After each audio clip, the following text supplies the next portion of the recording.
Penrith Panthers coach Ivan Cleary, thanks for coming on the show. Thanks, bro. Great start of the year. It couldn't have asked for a better one, really. Yeah, really happy. We had a good pre-season, short. A little bit of a layer in there with COVID, you're never quite sure in round one. You sort of have a feeling. Yeah. I thought we'd go okay, but it probably went better than I thought actually. So pretty happy. Well, my co-host late last year, he had one of these bold predictions that didn't turn out the best. Let's have a look at it. It's either Melbourne or Penrith. No, they're done. They're done, Penrith. Yeah? Penrith's done? Yeah, they're done, mate. I just think it's going to be too much for them now. Yeah, spot on as always, eh? You got that one wrong. Yeah, that's just straight out of the Buzz playbook, that one. So, I said it, and I spoke to Ivan about it on Saturday. I was coming from the point of view that they look fatigued, but never underestimate youth. Their ability to bounce back was pretty impressive, and that's why I'm sort of on record this year saying that's why I think they can go back to back because of that squad. I imagine you would agree. Most of your squad, their best football is still ahead of them. Yeah, we'd like to think so. Yeah. Isaiah Yeo is probably our senior guy with Appy, but they're still in their 20s. Plenty of footy ahead of them, especially Isaiah. So, yeah, I think that's one of the exciting things about our team. We can definitely get better as a team, and individuals haven't reached their peak for sure. How did it feel to win the Premiership? Well, you've been there, yeah, right? Unbelievable. Yeah, just a euphoric moment. We're lucky enough to have our families up there as well, so that would just add a little bit of a layer to that. Just an incredible moment. Just seeing so many people so happy. Yeah. Well, they're so hard to win, aren't they, Bud? Like you said, You know how it feels, but it's easier said than done. You've been coaching and playing for a long time, and you got it done with your son.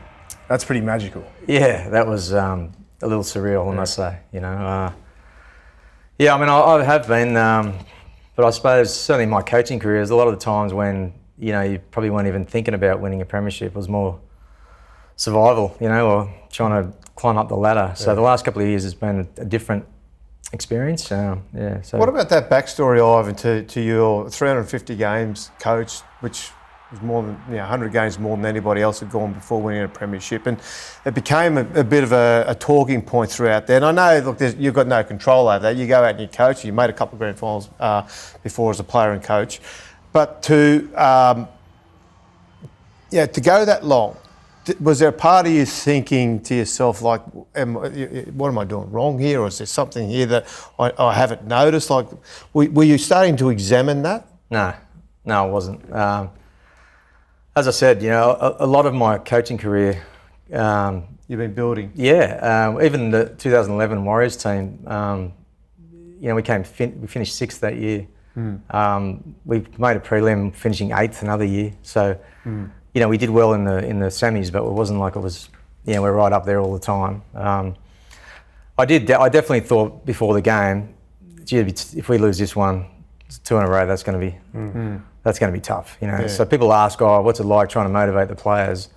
Well, I think it's easier having won than if we had lost 2 in a row. That would have been pretty tough. So this year then, so you were in a really good position. We talked about the youth in your squad, their best footy's coming. How do you get that? Because it is very difficult to go back to back. And we saw the Roosters do it a couple of years back. Since then, it hadn't been done since the 90s with the Broncos. Is there a trick to it? Are you sort of right now sort of figuring out the way to try and keep them motivated? Because it can be a bit of we've seen teams stay up emotionally, then all of a sudden they start to labour a little bit. If there's a trick, I don't know what it is. Maybe we'll later, hopefully. It was never about one season or one moment in time for us. We were trying to create something that was going to last, So I've only, been in 2 grand finals and won 1 premiership. I mean, we're just still looking to try and get better. So, of course, we know where we want to end up, but we don't talk about it. And it's literally just about the next game and just trying to improve. So that's what we're trying to do. It's a long season. You'll go with little bits of chunks of motivation here and there. But right at the moment, we're just worrying about us playing well and our next opponent, which is the Dragons. You must have a lot of confidence in your squad and the young kids will men coming through, considering you lost some key players at the back end after the Premiership win, but to turn up like you did the other night and see the way that the team performed, must be pretty proud. Yeah, really proud. And we did lose some good people and good players. And that's difficult. You know, we're going to lose some more next year.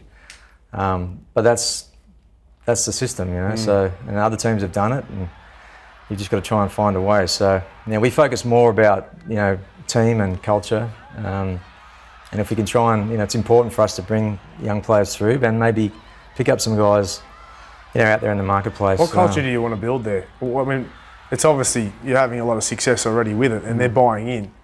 What's your style? Like, what's it all about at Penrith? Well, you know, we like to think it's more than just about footy. It's about, you know, being good people, but it's very much team focused. And, you know, we're a part of our community, so yeah, we want to make our community proud, and that's something that drives our boys all the time. So. Nathan didn't play the first round. You know, the answer's a pineapple as to when he'll be back. I'm sure you know, but you won't be revealing that. But how do you approach this season with him? Because his development has been something pretty special in recent years. His ability to play with injury last year took him to another level as a player within the game. And then this year he's coming back. He's the captain of the defending premiers. Clearly, you want to make sure he's 100% right for the shoulder. You're not going to even get him back here slightly less than that? Yeah, that's definitely the plan. I think because he played for so long injured, it just didn't seem the right thing to do to put him in unless he was not just ready, but like really ready. So, I mean, Nathan and Isaiah are our two captains. They probably epitomise where our team's at, where they're both getting better. You know, Isaiah's only just really had a taste of Origin. Now he's won a premiership. Nathan's been playing Origin for a bit, but really kicked on the last couple of years. He's still young. So they're our leaders, you know, so everyone else follows them. So, yeah, he's just looking to get better as a player, and I feel he's driven in that sense, and I think you'll probably see a better player again this year. Ivan, as a player, very experienced player that you were, how did you take that into your coaching? Yeah, well, coaching I became a coach sort of by accident. I was still contracted actually to go to the UK, so I ditched that and became a coach because I had people that thought I could do it. So I was quite humbled by that. I didn't really think about it, and before I knew it, I was coaching. So yeah, I try to take the player's viewpoint as best I can. I think that's important. But I've just kind of bounced around. I was lucky enough to work under Ricky Stewart at the Roosters when I first started. And obviously Gus for a long time, and yeah, I was lucky in that sense. And yeah, just kind of fumbled my way through it, mate, and I'm still going. Doing a good job.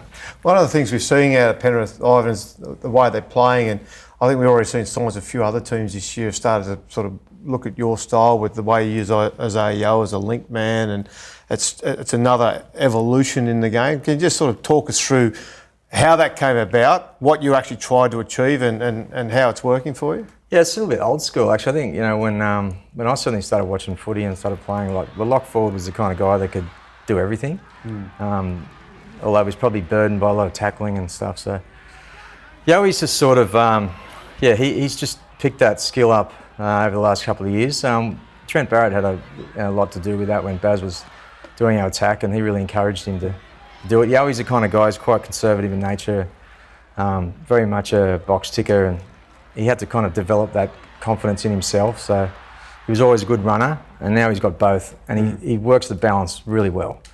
So if you sort of hang off him, he can still, you know, get in between or even make breaks. He's just developing as a person now as well, as a leader. It's pretty cool to see. Like he's been amazing for us. What do you say when you see other teams now copying that style? Oh, well, you know, there's some good players out there in that position, a lot of good players. I don't know if they're copying it, but, you know, at the end of the day, you've got to end up coming up with your own style. They have a look over the fence, though.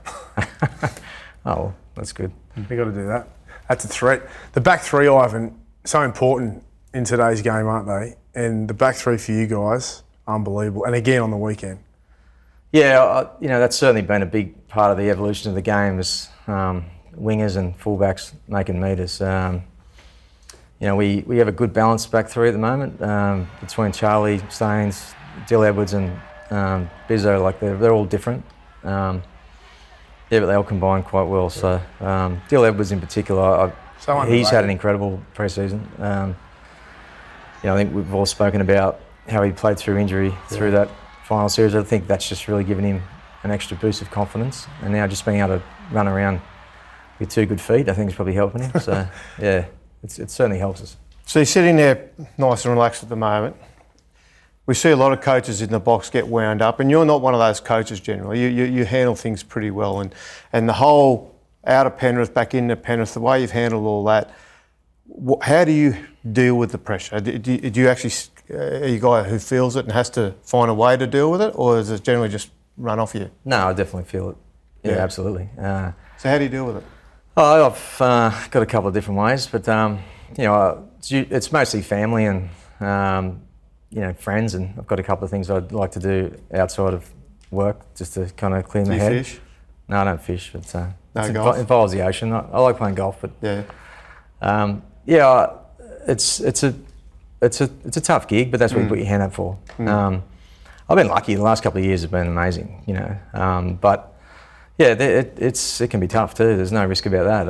I hear things about head coaches probably need a bit more support. I would totally agree with that. I think it is definitely a tough gig, but Do you feel alone there sometimes as a coach? Yeah, I've had numerous kind of periods in my career where it's hard to find answers, and you wonder why you do it. But the good times are probably why you do it. So yeah. You've had plenty of them. Doing a great job, Ivan. Thanks for joining us. Thank you for the insight. That was amazing. Thanks, guys. Appreciate it.